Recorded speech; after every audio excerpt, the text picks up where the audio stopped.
बिस्मिल्लाहिर्रहमानिर्रहीम यानी शुरू करता हूँ उस खुदा का नाम लेकर जो बड़ा मेहरबान है, निहायत रहम वाला है।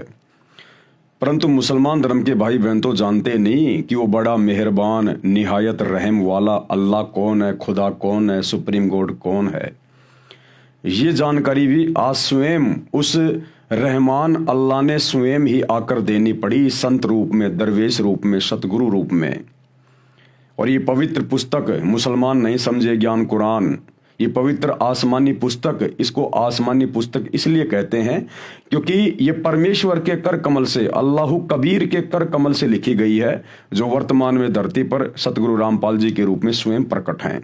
तो ये ज्ञान यहाँ धरती का नहीं है, ये ज्ञान परमेश्वर के लोक का है, सतलोक का है। जिस खुदा ने, जिस कबीर परमेश्वर ने सृष्टि को रचा, कायनात को रचा, ये उसका ज्ञान है।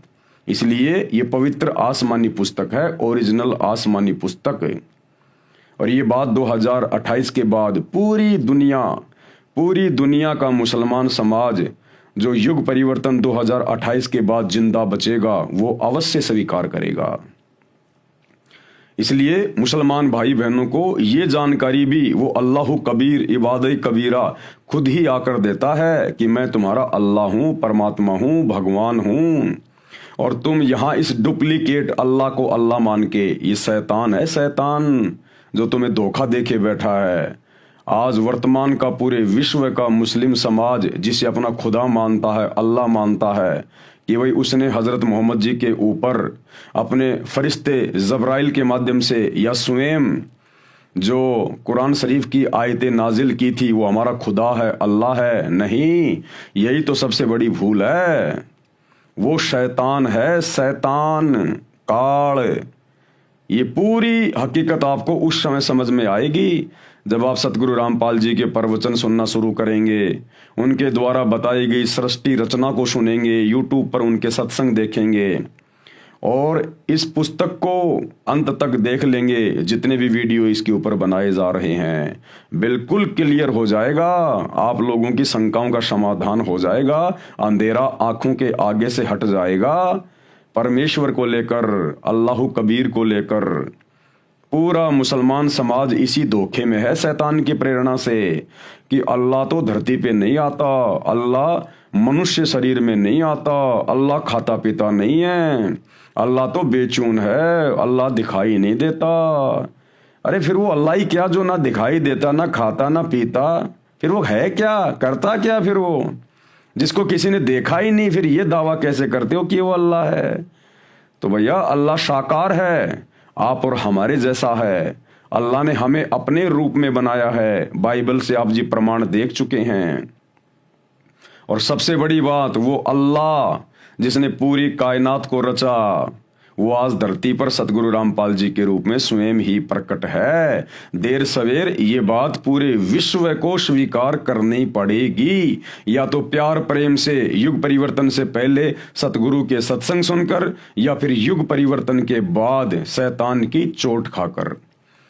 तो शुरू करते हैं उसी अल्लाह इबादत कबीरा सुप्रीम गॉड के नाम से उनका जयकारा लगाते हुए। बिस्मिल्लाहिर्रहमानिर्रहीम। परम पिता परमात्मा, सारी सृष्टि के रचनहार, कुल मालिक, असंख्य ब्रह्मांडों के स्वामी, जगत गुरु, तीनों लोकों में प्रवेश करके सबका भरण पोषण करने वाले राजाधिराज, आत्माधार, नाथों के नाथ, देवों के देव महादेव, सर्वेश्वर, महेश्वर, मृत्युंजय, अजरो अमर, आदि अनादि, सनातनी प्रभु, जगत पिता जगदीश्वर, श्री श्री 1008 की उपाधि के वास्तविक अधिकारी, अकाल मूरत शब्द स्वरूपी राम वासुदेव, सर्वगतम ब्रह्म, परम पूज्य, प्रथम पूज्य, परम संत, परम पुरुष, परम धनी, परम दयालु, सत्य कबीर, हक्का कबीर, अल्लाहु कबीर, अल्लाहु अकबर, बाखबर, अल्लाह ताला, जगत के तारणहार, जगत के मुक्तिदाता, जगत के जगन्नाथ, हारे के सहारे, हिंदुओं के राम, मुसलमानों के अल्लाह, सिखों के वाहिगुरु, ईसाइयों के मसीह, दया के सागर दयानिधि, करुणा के सागर करुणानिधि, स्वयंभू परिभू, संकट मोचन, कष्ट हरण, मंगल करण, दुख भंजन, अविगत कबीर, निर्विकार निर्विषम परमात्मा, अलय अलेख सतगुरु, आदि अनादि सतगुरु, असली मर्यादा पुरुषोत्तम, असली राम, असली कृष्ण, असली घनश्याम, असली मुरारी, राजाओं के राजा, महाराजाओं के महाराजा, शहंशाहों के शहंशाह, सम्राटों के सम्राट, भगवानों के भगवान, अल्लाहों के अल्लाह, प्रभुओं के प्रभु, मसीहाओं के मसीह, सच्चे वाहे गुरु, बाबाओं के बाबा, पीरों के पीर, सेठों के सेठ, जगत सेठ, सावड़सा सेठ, सर्वगुण संपन्न, अनंत कोटि कलाओं के स्वामी, अनंत कोटि ब्रह्मांडों के नायक, योगियों में महायोगी, ध्यानियों में महाध्यानी, सिद्धों में परम सिद्ध, ज्ञानियों में तत्व ज्ञानी, ब्रह्म ज्ञानी, महाज्ञानी, परम ज्ञानी, सर्वश्रेष्ठ ज्ञानी, विज्ञानी, युवा कबीर, समृद्ध कबीर, असंवाद, अमित ओझा, सच्चे रहनुमा, करीम अल्लाह, सुभान अल्लाह, दुनिया के अंतिम पैगंबर। 8 सितंबर 1951 से गांव धनाना, जिला सोनीपत, हरियाणा, भारतवर्ष की पावन भूमि पे प्रकट रियल कल की भगवान श्री नारायण साकार हरि, श्री बाबा साहेब, नूर अनंत परमात्मा, सच्चे दरवेश, सच्चे मुर्शिद, संत श्रोमणी सतगुरु रामपाल जी परमेश्वर जी के चरण कमल में लाइव वीडियो देख रहे देश विदेश से आप और हम सभी भाई बहनों का अनंत कोटि दंडवत प्रणाम।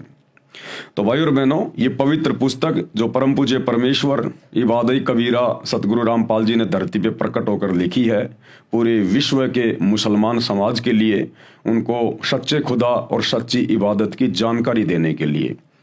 यदि आपने अभी तक इस पुस्तक पर बन चुके पहले के 6 वीडियो नहीं देखे हैं तो आपको जरूर देखने चाहिए।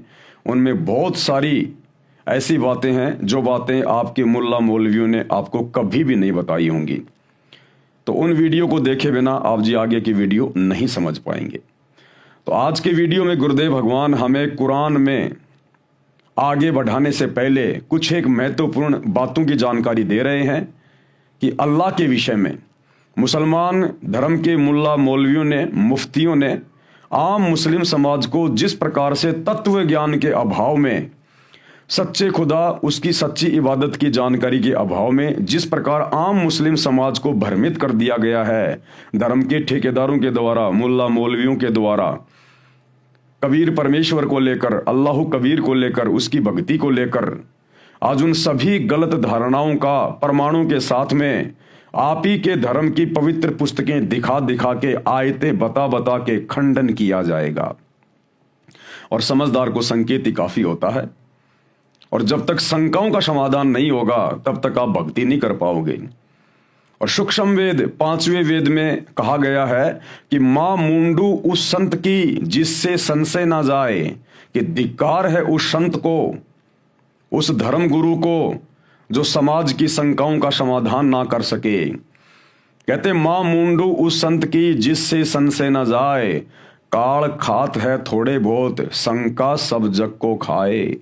ये काल तो रोजाना 1 लाख ही खाता है, लेकिन ये शंका ये पूरी दुनिया को खाए बैठी है, किसी को सही भक्ति नहीं करने दे रही है। तो भाई और बहनों, आगे बढ़ते हैं आज इस पवित्र पुस्तक में। पवित्र पुस्तक मुसलमान नहीं समझे ज्ञान कुरान, और इस पुस्तक का आज ये 7वें नंबर का वीडियो है। परमेश्वर हमें क्या कुछ समझा रहे हैं। पवित्र ग्रंथ कुरान में प्रवेश से पहले, यानी हम कुरान शरीफ में आगे बढ़ें, आप लोगों को बहुत सारे प्रमाण और सबूत दिखाएं एकमात्र सुप्रीम गॉड के विषय में, उसकी सच्ची इबादत के विषय में। उससे पहले बहुत सारी बातें जो धर्म गुरुओं के द्वारा समाज में फैला रखी हैं, जो उनकी अपनी मनमानी बातें हैं, आज उनका खंडन किया जाएगा। पवित्र ग्रंथ कुरान में प्रवेश से पहले पाक ग्रंथ कुरान को समझने के लिए कुछ मुख्य बातें हैं जिनका ध्यान रखना अनिवार्य है। नंबर 1, कुरान मजीद का ज्ञान नाजिल करने वाले खुदा ने, यानी शैतान ने, कुरान शरीफ या कुरान मजीद का ज्ञान हजरत मोहम्मद जी पर नाजिल किया था। शैतान ने, हिंदू धर्म में जिसको काल कहते हैं, उसने अपने नबी ए करीम मोहम्मद वसल्लम को सृष्टि की उत्पत्ति करने वाले अल्लाह के विषय में संपूर्ण जानकारी नहीं दी, क्योंकि शैतान को स्वयं नहीं पता उस कबीर अल्लाह के विषय में, उसकी सच्ची इबादत के विषय में। तो भला अपने नबी हजरत मोहम्मद को वो शैतान, वो काल कहां से पूरी जानकारी उपलब्ध करवा देता। और जब नबी हजरत मोहम्मद को सृष्टि की उत्पत्ति के विषय में पूरी जानकारी नहीं है, तो भला कुरान शरीफ और कुरान मजीद में पूरी जानकारी कहां से मिल जाएगी, और कहां मुसलमान धर्म के मौलानाओं और आम मुस्लिम भाई बहनों के पास में होगी। इसका प्रमाण है सूर फुरकानी 25 आयत नंबर 59 में लिखा है कि हे मोहम्मद, अल्लाह ने सारी कायनात को 6 दिन में उत्पन्न किया, फिर आसमान में तख्त सिंहासन पर जा बैठा। उसकी खबर यानी संपूर्ण जानकारी किसी बाखबर यानी जानकार यानी तत्वदर्शी संत से पूछो। मुसलमान भाई जिसे अपना अल्लाह कहते हैं, खुदा कहते हैं, शैतान, अगर उसके पास में संपूर्ण जानकारी होती उस सुप्रीम गॉड के विषय में, पूरी सृष्टि की रचना के विषय में, सच्ची इबादत के विषय में, मोक्ष के विषय में, तो सूरत फुरकानी 25 आयत नंबर 59 में वो ये बिल्कुल भी ना कहता अपने नबी हजरत मोहम्मद को कि जिस अल्लाह ने 6 दिन में आसमान और जमीन के बीच में जो भी कुछ था उसको रचा और 7वें दिन तख्त यानी सिंहासन पे जा विराजा, उसकी खबर किसी बाखबर से जा पूछो। अगर उस डुप्लीकेट अल्लाह उस शैतान को पता होता तो वो किसी बाखबर से जाकर पूछने की बात नहीं कहता, नीचे एक आयत और लिख देता कि वो सुप्रीम गॉड, वो अल्लाह कबीर कहाँ रहता है, क्या करता है, कैसे मिलता है और क्या उसकी इबादत की प्रक्रिया है। लेकिन इस डुप्लीकेट अल्लाह को भी नहीं पता, इस शैतान को भी नहीं पता, इसीलिए तो कह रहा किसी बाखबर से जाके पूछो, वो बताएगा।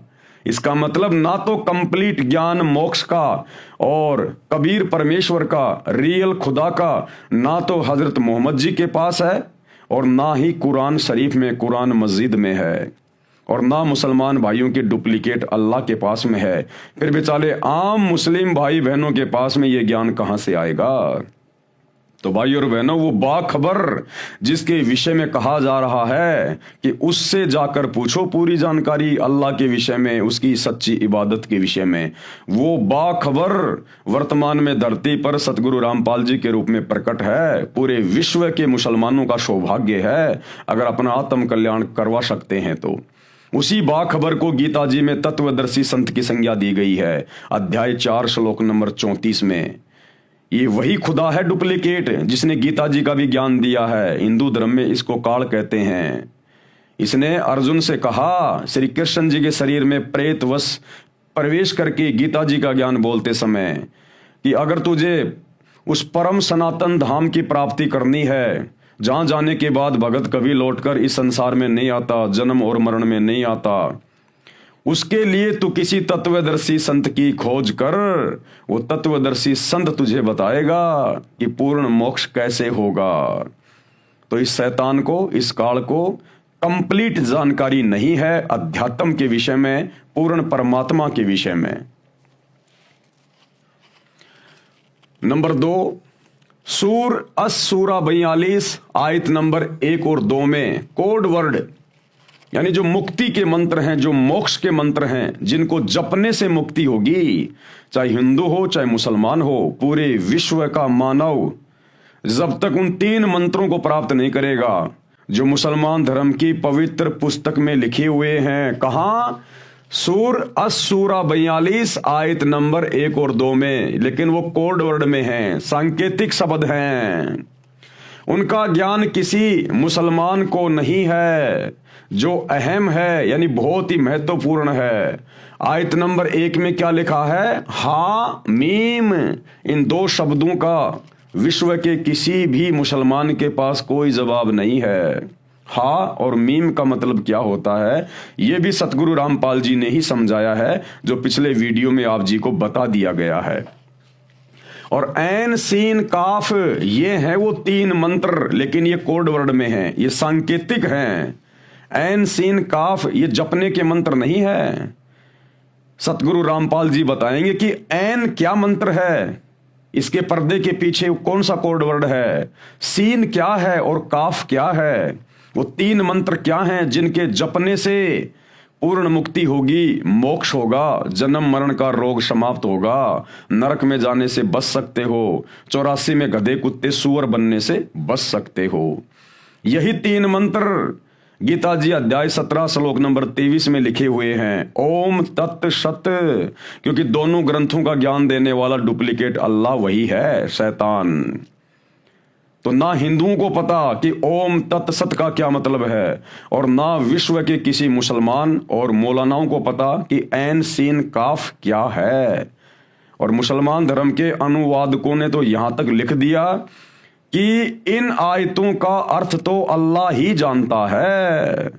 तो भाई वो अल्लाह आज धरती पे आ चुका है और उस अल्लाह ने इन तीनों का भेद खोल दिया है। उस अल्लाह ने पूरी जानकारी निकाल के रख दी है, नींबू की तरह निचोड़ के रख दिया मुसलमान धर्म की पुस्तकों को। जो सार ज्ञान था वो निकाल के दे दिया है। और कई हजारों की संख्या में मुसलमान भाई बहन सतगुरु रामपाल जी से उपदेश लेकर अपनी आत्मा का कल्याण करवा रहे हैं, और ये 3 मंत्र ऐन सीन काफ इसका जाप कर रहे हैं। जो जाप करने का नाम है, नाम के जाप बिन जीव का कल्याण नहीं हो सकता। नंबर 3, नबी मोहम्मद जी को कुरान ज्ञान देने वाला खुदा प्रत्यक्ष नहीं मिला। यानी हजरत मोहम्मद को जिसने कुरान शरीफ का ज्ञान दिया था वो उनको प्रत्यक्ष आके नहीं मिला। वो किसी के सामने प्रकट नहीं होता। वो शैतान, वो काल, उसने सौगंध खा रखी है, उसने कसम खा रखी है अपनी पत्नी दुर्गा के माध्यम से और अपने तीनों पुत्रों ब्रह्मा विष्णु महेश के माध्यम से सबको धोखे में रख के यहां पर भ्रमित किए बैठा है। वो किसी के सामने नहीं आता। पर्दे के पीछे से नमाज आदि करने का हुक्म हुआ था। अगर वो परमात्मा था, खुदा था, तो खुदा का तो चेहरा देखने से खुशी होगी, उसको मिलना चाहिए था। हजरत मोहम्मद जी के सामने प्रत्यक्ष प्रकट होना चाहिए था कि हजरत मैं हूं तेरा अल्लाह, मैं हूं तेरा खुदा। अरे वो भगवान काहे का जो अपने भक्तों से छुपता हुआ फिरे? वो अल्लाह कोई चोर है, कोई डकैत है, कोई कुकर्म कर रखा है क्या जो अपने भक्तों के सामने नहीं आता? अरे जो बाप अपने बच्चों के सामने नहीं आ रहा, इसका मतलब उसका मुंह काला है, यानी उसने कोई कुकर्म कर रखा है, उसको शर्म लग रही है, अपनी बेइज्जती का डर है, इसलिए वो अपने बच्चों के सामने नहीं आता। अन्यथा खुदा, हम सबका पिता, हम सबका बाप, जिसने हमको पैदा किया, और वो हमारे सामने आने से डर रहा है? क्यों डरेगा वो? लेकिन मुसलमान भाई जिसे अपना अल्लाह मानते हैं, खुदा मानते हैं, वो शैतान है। जब आप सतगुरु रामपाल जी के द्वारा बताई गई सृष्टि रचना को पढ़ेंगे, यूट्यूब पर जाकर वीडियो देखेंगे, सृष्टि रचना संत रामपाल जी, तो ये शैतान, ये काल कौन है जिसे मुसलमान भाई अपना खुदा मानते हैं, अल्लाह मानते हैं? ये क्यों किसी के सामने नहीं आता? इसने क्या गलती कर रखी है उस परमेश्वर के दरबार में, जिस कारण से उस अल्लाह कबीर ने, ओरिजिनल गॉड ने इसको श्राप दे रखा है, जिस कारण से ये किसी के सामने नहीं आता। नबी मोहम्मद जी को कुरान ज्ञान देने वाला खुदा प्रत्यक्ष नहीं मिला, पर्दे के पीछे से नमाज आदि करने का हुक्म हुआ। नंबर 4, नबी मोहम्मद जी को डरा धमकाकर कुरान मजीद वाला ज्ञान नाजिल किया, यानी उतारा। नबी मोहम्मद वसल्लम ने बताया था कि मेरा गला घोंट घोंट कर जिब्राइल फरिश्ते ने कुरान ज्ञान पढ़ने के लिए विवश किया, क्योंकि हजरत मोहम्मद जी अशिक्षित थे, वो पढ़े लिखे नहीं थे, उनको अक्षर ज्ञान नहीं था, अनपढ़ थे। और वो कह रहे हैं कि मेरे ऊपर जिब्राइल नाम के फरिश्ते ने मुझे डरा धमका के, मेरा गला घोट घोट के, दबा दबा के और जबरदस्ती मेरे आत्मा में मेरा सीना चाक करके वो कुरान शरीफ की आयतें नाजिल की। अरे अल्लाह ऐसा करेगा क्या? अल्लाह अपने बच्चों को कभी दुख देगा, तकलीफ देगा क्या? अल्लाह इस प्रकार से मार मार के कुरान शरीफ पढ़ाएगा क्या अल्लाह? ये तो शैतान के काम है, काल के काम है। पिता कभी अपने बच्चों को दुख नहीं देता, दर्द नहीं देता। अरे वो खुदा, उसके पास तो असंख्य सिद्धियां हैं, वो तो 1 सेकंड में अपने नबी का दिमाग चेंज कर दे, अनपढ़ को पढ़ा के रख दे, डरा धमका के, सीना चाक करके, अंदर आयतें डालना, फरिश्तों के माध्यम से डराना धमकाना। बेचारे हजरत मोहम्मद जी के पसीने छूट जाते थे, थर थर कांपा करता था डर के मारे जब उसके ऊपर आयतें नाजिल होती थी। तो वो ज्ञान ले रहा था कि अज्ञान ले रहा था? क्या अल्लाह इतना भी समर्थ नहीं है जो प्यार प्रेम से किसी के अंदर अपना ज्ञान समाहित कर सके? अरे आदरणीय गरीबदास जी महाराज जी की जीवनी पढ़ना, गांव छुड़ानी, जिला झज्जर हरियाणा वाले की। यही कबीर परमात्मा अल्लाह कबीर जिंदा बाबा के रूप में 350 साल पहले गांव छुड़ाने में उनको आकर मिले और उनकी आत्मा को निकाल कर अपने सतलोक में लेकर गए, सचखंड में लेकर गए, 7वें आसमान पर। उनको सारे ब्रह्मांड दिखाए, ब्रह्मा विष्णु महेश दिखाया, काल दिखाया, ये शैतान दिखाया, दुर्गा दिखाई, इनके लोक दिखाए, अपने सचखंड में लेके गए। वहां का वो सुंदर शहर दिखाया, वो नगर दिखाया, वहां के सुख दिखाए, ठाट बाट दिखाए कि बच्चों तुम पहले यहां रहा करते थे, तुम सब नीचे जो काल के शैतान के जाल में फंसे हुए हो ना, तुम यहां मेरे पास में रहा करते थे। और गरीबदास जी का परमेश्वर ने ज्ञान योग खोल दिया, उनको डराया नहीं, उनको धमकाया नहीं, उनका सीना चाक नहीं किया, गरीबदास जी के पसीने नहीं आए, उनकी जीवनी पढ़ना। परमेश्वर ने अपना आशीर्वाद दे दिया, अल्लाह कबीर ने उनका ज्ञान योग खोल दिया, उनकी दिव्य दृष्टि खोल दी। वो ज्ञान, वो घटनाएं लाखों साल करोड़ों साल पहले की और आगे की गरीबदास जी की आंखों के सामने यों की यों चित्रित हो रही हैं। और गरीबदास जी ने 24,000 वाणियों से युक्त और विश्व की सभी भाषाओं के शब्दों से युक्त अमर ग्रंथ सदग्रंथ साहिब की रचना की। ये होता है ज्ञान देना अल्लाह के द्वारा। और एक हजरत मोहम्मद को ज्ञान दिया गया, आयतें नाजिल की गई, डराया, धमकाया, गला घोटा गया, पसीने छूट गए, बेचारे की बुखार चढ़ जाता था। तो वो शैतान था, वो शैतान काल, अल्लाह नहीं था।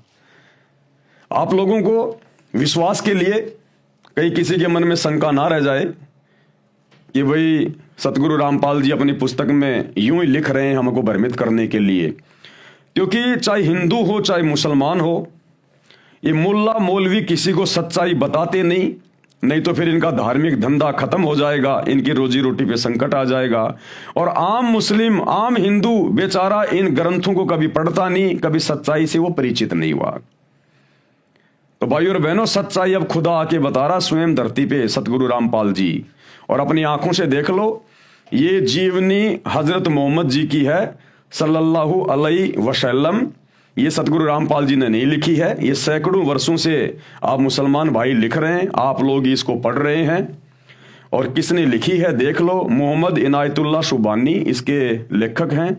जीवनी हजरत मोहम्मद सल्लल्लाहु अलैहि वसल्लम, मोहम्मद इनायतुल्लाह शुबानी, अनुवाद नसीम गाजी फलाही। ये टेलीफोन नंबर है जहां से हम लोग खरीद के लाए थे, Madina Islamic book depot centre 273 Ramganj Bazaar Jaipur, ये उनके मोबाइल नंबर हैं। कहीं आप सोचो कि पवन दास ने अपने घर से बना दी होगी। मरकजी मकतबा इस्लामी पब्लिशर्स नई दिल्ली 110025। ये सारे सब कुछ इनके कॉपीराइट वगैरह, ईमेल वगैरह, कहाँ से छपी है, क्या एड्रेस है, ये सारा सब कुछ लिखा हुआ है ताकि किसी को कोई शंका ना हो। और इस पुस्तक में जब हम आगे बढ़ेंगे, पेज नंबर 70 पे, पेज नंबर 70 पे जब आप बढ़ोगे, 70, 71, 72, ये 3 पेज इसके पढ़ के देख लेना।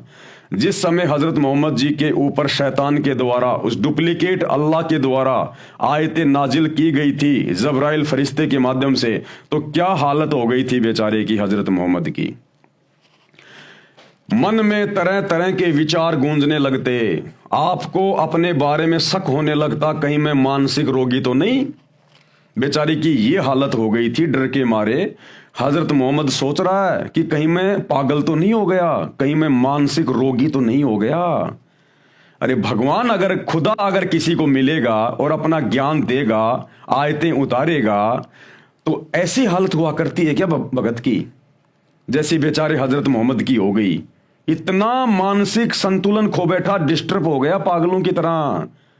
उसकी जीवनी में लिखा जा रहा है, क्या कह रहे हैं, मन में तरह तरह के विचार गूंजने लगते, आपको अपने बारे में शक होने लगता, कहीं मैं मानसिक रोगी तो नहीं, कहीं मुझ पर भूत प्रेतों का कोई असर तो नहीं है। अरे भूत प्रेतों का ही तो असर था। ये शैतान, मुसलमान जिसे अपना अल्लाह समझते हैं, ये भूतों का सरदार ही तो है, ये प्रेतों का सरदार ही तो है शैतान। कहीं भूत प्रेतों का कोई असर तो नहीं। आपने अपनी बीवी खदीजा को सारा हाल सुनाया, दिल पर जो बीत रही थी वह भी बताया।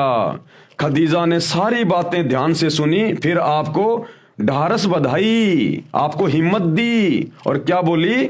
मेरे जीवन साथी आप फिक्र ना करें, आप जैसे सज्जन पर शैतान कैसे काबू पा सकता है? अरे उसने तो पा लिया। फिर जब रमजान आया तो आप सलल यानी हजरत मोहम्मद जी पहले की तरह फिर गुफा में चले गए, हर चीज से कटकर चिंतन मनन और इबादत में लग गए। इबादत करता किसकी बेचारा? इबादत करने को थी नहीं उसके पास में। किसी समय घर वाले भी आ जाते, वे आपको देखकर अपनी आंखें ठंडी करते और कुछ खाना पानी रख जाते। यानी गुफा में जाके, हीरा की गुफा में जाके और समाधि लगा के बैठ जाया करता था, क्योंकि ये अच्छी आत्मा थी। ये शंकर जी के लोक से आई हुई आत्मा थी। हजरत मोहम्मद जी शंकर जी के गण थे, तो इनको भक्ति करने की वो तड़फ थी, लेकिन मार्ग इनको मिल नहीं रहा था। हर चीज से कटकर चिंतन मनन और इबादत में लग गए।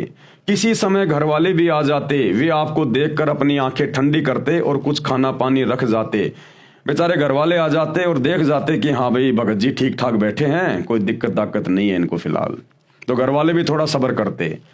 गरीब और जरूरतमंद भी आते रहते, आप उनकी भी मदद करते। इसी तरह रमजान के कुछ दिन बीत गए। एक दिन आप सलल गुफा में आराम कर रहे थे। सुबह का सुहाना समय था। अचानक एक फरिश्ता दिखाई दिया। अब वो जबरील आ गया, शैतान के द्वारा भेजा गया फरिश्ता। अचानक एक फरिश्ता दिखाई दिया, बहुत ही खूबसूरत और हसीन फरिश्ता। हाथ में हसीन रेशम का एक टुकड़ा भी था। बोला पढ़ो। अब वो जिब्राइल नाम का फरिश्ता आया और हजरत मोहम्मद को बोला पढ़ इसको। अब हजरत मोहम्मद बेचारा अनपढ़, क्या पढ़े भाई? वो बोला साहब मुझे तो पढ़ना नहीं आता। तो उस फरिश्ते ने हजरत मोहम्मद को डराया, धमकाया, उसका गला दबाया और जबरदस्ती उसका सीना चाक करके वो आयतें उसके अंदर डाली। आप सलल घबरा गए और फरमाया मुझे पढ़ना नहीं आता। आप सलल को ऐसा महसूस हुआ जैसे वह शरीर को भींच रहा है, जैसे प्रेत शरीर को भींचता ना, ऐसे जबरदस्ती करता है, जैसे वह शरीर को भींच रहा है। फिर छोड़ दिया और कहा पढ़ो। फरमाया मुझे पढ़ना नहीं आता। अब बेचारा हजरत मोहम्मद बोला भाई साहब मुझे पढ़ना नहीं आता, जबरदस्ती क्या पढ़ूं मैं? फिर आप सलल को महसूस हुआ जैसे वह शरीर को भींच रहा है। फिर छोड़ दिया और कहा पढ़ो। आप सलल को अंदेशा हुआ कि वह फिर शरीर और भींचेगा और इस बार और जोर से भींचेगा। अब हजरत मोहम्मद जी बेचारे डर गए पूरी तरह से कि 2 बार तो इसने मेरे को भींच लिया, जान निकलने वाली हो गई, अब की बार भी ये मुझे भींचेगा। इसी प्रकार से डर गया बेचारा और बोला क्या पढ़ूं? हजरत मोहम्मद जी बोले क्या पढ़ूं भाई? फरिश्ता बोला पढ़ो अपने रब के नाम से जिसने पैदा किया इंसान को खून की फुटकी से। पढ़ो तुम्हारा मेहरबान रब ही है जिसने कलम से सिखाया इंसान को वह कुछ सिखाया जो उसे मालूम ना था। फरिश्ते के बताने पर आप सलल ने यानी हजरत मोहम्मद ने पढ़ा। पढ़ते ही याद हो गया, यानी फरिश्ते की शक्ति से हजरत मोहम्मद ने पढ़ा तो पढ़ते ही याद हो गया, चित्त पर अंकित हो गया, यानी दिमाग में बिल्कुल याद हो गया। फिर फरिश्ता चला गया। आप सलल उठ खड़े हुए, भय से दिल बैठा जा रहा था। मुसलमान भाइयों ध्यान से पढ़ो। अरे अगर अल्लाह मिलेगा या अल्लाह का भेजा हुआ कोई फरिश्ता आएगा तो वो डराएगा नहीं, धमकाएगा नहीं। अरे हम इबादत क्यों करते हैं, भक्ति क्यों करते हैं? अल्लाह की प्राप्ति के लिए, अल्लाह को देखने के लिए, अल्लाह के लोक में जाने के लिए। और यहां तो भैया फरिश्ते से इतना डर बैठ रहा है और अपने उस डुप्लीकेट अल्लाह को देख लोगे तो कलेजा बाहर आ जाएगा। उस शैतान का चेहरा अगर देख लोगे तो जो सतगुरु रामपाल जी ने बताया, विकराल चेहरा, लंबे लंबे दांत, ओछा माथा, भयंकर। जब फरिश्ते से इतना डर गया हजरत मोहम्मद, तुम्हारा नबी डर गया, तो सोचो जब तुम लोग आम मुसलमान, आम व्यक्ति अगर कभी आमना सामना हो गए तो क्या हाल होगा? तुम क्या इबादत कर रहे हो? क्या भगवान अपने बंदे के ऊपर इस प्रकार से आयतें नाजिल करता है क्या? ये शैतान का काम है। भय से दिल बैठा जा रहा था, घबराहट से चेहरा उतरा हुआ था। आप सहमी सहमी निगाहों से गुफा में हर तरफ देखने लगे, डर के मारे देखने लगे मोहम्मद जी कहीं है या गया, है या गया। भयभीत हो गया बेचारा, घबराहट से चेहरा उतरा हुआ था। आप सहमी सहमी निगाहों से गुफा में हर तरफ देखने लगे। हैरानी और घबराहट की हालात थी। दिल ही दिल में सोचने लगे। अब मन ही मन में क्या सोचने लगे हजरत मोहम्मद जी, अभी मुझे किसने बातें की हैं, कौन मुझे पढ़ा कर गया है। अरे अगर वो करीम अल्लाह, सुभान अल्लाह, रहमान अल्लाह अगर आता तो प्यार प्रेम से आता, उसके सामने बैठता, मीठी मीठी बातें करता और अपना आशीर्वाद दे के हजरत मोहम्मद के अंदर पूरा का पूरा ज्ञान डाल देता। तोते की तरह बोलने लग जाता, तोते की तरह। जब आप सतगुरु रामपाल जी के सत्संग सुनना शुरू करेंगे तो आपको पता चलेगा ये कबीर परमेश्वर, कबीर अल्लाह जब 650 साल पहले बनारस के काशी में आए थे, 120 साल तक लीला करके सहशरीर अपने सतलोक गए थे। तो एक समय बनारस के तोताद्री शहर में पंडितों का भंडारा था। वहां पर कबीर परमेश्वर ने, इस कबीर भगवान ने, सुप्रीम गॉड ने एक भैंसे को, जो कि घास चर रहा था, उस भैंसे को इशारा किया कि भैंसाराम इधर आ, क्योंकि वहां पर पंडितों का भंडारा चल रहा था। और कबीर जी उस समय जुलाहा जाति में आए हुए थे, लीला कर रहे थे और उनके मुंह बोले गुरु थे पंडित रामानंद जी। तो ब्राह्मणों को पता था कि पंडित रामानंद जी आएंगे तो वो कबीर भी आएगा, और कबीर नीची जाति का है, ब्राह्मणों के भंडारे में अगर वो भोजन करने गया तो हमारी तो बेइज्जती हो जाएगी। तो पंडितों ने एक तरीका खोजा कि उस कबीर को दूर करने का एक ही तरीका है, कबीर है जुलाहा, अनपढ़ है, उसको वेदों का पता नहीं, तो हम एक शर्त रखेंगे कि भैया ब्राह्मणों के भंडारे में जो भोजन करेगा वो चारों वेदों के एक एक श्लोक सुनाएगा। तो कबीर को तो आते नहीं श्लोक, वो पंडित ऐसा सोच रहे थे और हमारी ये बला टल जाएगी, कबीर दूसरे भंडारे में जाके भंडारा कर लेगा। तो जैसे कबीर जी भंडारे में जाने लगे, पंडित उन्हें रोक दिया, बोला जी 4 वेदों के एक एक श्लोक सुनाओ। तो कबीर जी ने, अल्लाह कबीर ने, इस समर्थ भगवान ने, मुसलमानों ध्यान देना, क्या होता है ज्ञान देना, क्या होता है दिव्य दृष्टि खोलना, क्या होता है आयतें नाजिल करना। इस कबीर अल्लाह ने, सुप्रीम कोर्ट ने, एक भैंसाराम घास चर रहा था, केवल हाथ का इशारा किया था, भैंसाराम इधर आना। उनको तो हाथ का इशारा करने की भी जरूरत नहीं थी, लेकिन वो तो उन पंडितों को दिखाने के लिए परमेश्वर ने कहा भैंसाराम इधर आ। तुरंत वो भैंसाराम, वो भैंसा तुरंत आ गया और खड़ा हो गया अपने परमेश्वर के सामने। और कबीर जी ने कहा कि भैंसाराम, इन पंडितों को चारों वेदों के एक एक श्लोक सुना दे। तो भैंसाराम ने तुरंत इंसानी भाषा में बोलना शुरू कर दिया। उस जानवर ने आशीर्वाद दिया था, कबीर जी ने थपकी मारी थी पीठ पे, उसने इंसानी भाषा में बोलना शुरू कर दिया, संस्कृत में। और वो श्लोक सुनाए जो वेदों में लिखे थे कि तुम्हारे सामने खड़ा है ये कबीर अल्लाह, ये कबीर देव, यही है सारी सृष्टि का मालिक। फिर कबीर परमेश्वर ने कहा कि भाई भैंसाराम, ये 4 वेदों के 4 मंत्र जो तूने पंडितों को संस्कृत में सुनाए है ना, बेटा इनका हिंदी में भी अनुवाद करके बता दे इन पंडितों को, कहीं इनको शंका ना रह जाए कि भैंसाराम को हिंदी में अनुवाद करना नहीं आता। तो भैंसाराम ने हिंदी में अनुवाद किया कि ये तुम्हारे सामने जो खड़ा है ना, ये सारी सृष्टि का रचयिता है, पूरी कायनात का, ये कबीर देव, ये कबीर अल्लाह है। उसके बाद वो पंडित बिल्कुल शर्मिंदे हो गए और कबीर जी से उपदेश लिया, अपनी भक्ति शुरू कर दी। अरे तो वो कबीर भगवान, वो सुप्रीम गॉड, वो ओरिजिनल अल्लाह जब एक जानवर को, एक भैंसे को आशीर्वाद देके संस्कृत बुलवा सकता है इतनी आसानी से, तो बताओ फिर हजरत मोहम्मद जी को यदि वही अल्लाह, सुप्रीम गॉड, अल्लाह कबीर यदि आयतें नाजिल कर रहा था या अपने फरिश्ते के माध्यम से करवा रहा था, तो उस अल्लाह ने भैया अपने बंदों को डराने की, धमकाने की, भयभीत करने की जरूरत नहीं है। ये शैतान था जो हजरत मोहम्मद जी को आयतें नाजिल करवा रहा था, और इसका यही तरीका होता है। भय से दिल बैठा जा रहा था, घबराहट से चेहरा उतरा हुआ था। आप सहमी सहमी निगाहों से गुफा में हर तरफ देखने लगे। हैरानी और घबराहट की हालत थी। दिल ही दिल में सोचने लगे, अभी मुझे किसने बातें की हैं, कौन मुझे पढ़ा कर गया है। फिर तेजी से गुफा से बाहर आए। अब आप सल्लल्लाहु यानी हजरत मोहम्मद पहाड़ की घाटियों से गुजरने लगे और देखो क्या हालत हो गई बेचारे की, पूरा शरीर थर थर कांप रहा था। अरे अल्लाह अगर मिलेगा तो ये हाल होगा क्या? अल्लाह मिलेगा तो खुशी होगी, खुशी, प्रसन्नता होनी चाहिए, दिल गद गद हो जाना चाहिए कि ये मनुष्य जन्म मुझे अल्लाह की इबादत के लिए तो मिला है, और अल्लाह मिल जाए उससे बड़ी खुशी की और बात क्या। और हजरत मोहम्मद जी तुम्हारे नबी थर थर कांप रहे थे, थर थर, पूरा शरीर थर थर कांप रहा था। दिल में बार बार ख्याल आता कि शुरू में जो शोपन दिखाई दिए वे तो बिल्कुल सच्चे निकले, उनसे बहुत सी नई बातें मालूम हो गई। जिस चीज की तलाश थी वह खुलकर सामने आ गई, लेकिन वह कौन था जो अभी यहां खड़ा था? वह कौन था जो पढ़ने के लिए कह रहा था? अचानक एक आवाज आई, मोहम्मद।